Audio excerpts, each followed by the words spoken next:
আসসালামু আলাইকুম, welcome back to my new blog. তো আজকের ব্লগটা শুরু করলাম রান্নাবান্না থেকে। তো এখানে আমি বাঁধাকপি ভাজি করতেছিলাম চুলাতে। এই তো ঈদের তো আর বেশি দিন দেরি নেই, প্রায় শেষের দিকেই, আর 2টা দিন বাকি আছে মাত্র ঈদের। তো এখন বাসায় অনেক চাপ, সংসারে কাজের অনেক চাপ চলতেছে।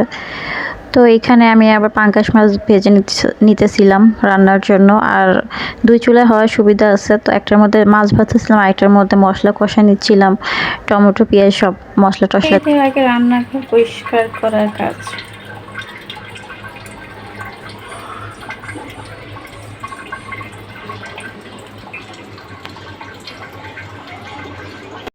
মায়ের উপরে মাথা দিয়ে বাচ্চা ঘুমাইতেছে, আমার চেরি সোনা।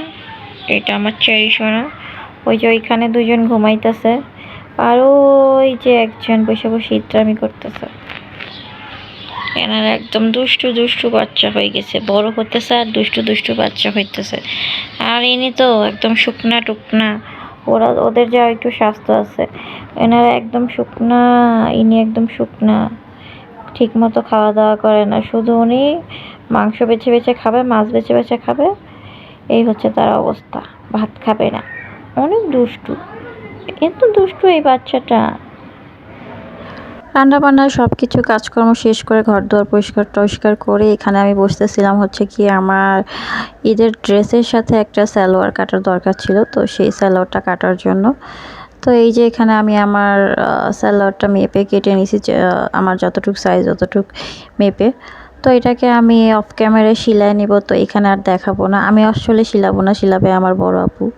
তো এটাই আমার ঈদের দিনের ড্রেসের সাথে সালোয়ার। তো এই ঘড়িটা আনছিলাম আমি হচ্ছে শপিং করতে গিয়ে। তো এই যে এটা আমি শপিং ব্লগে দেখাইতে ভুলে গেছি।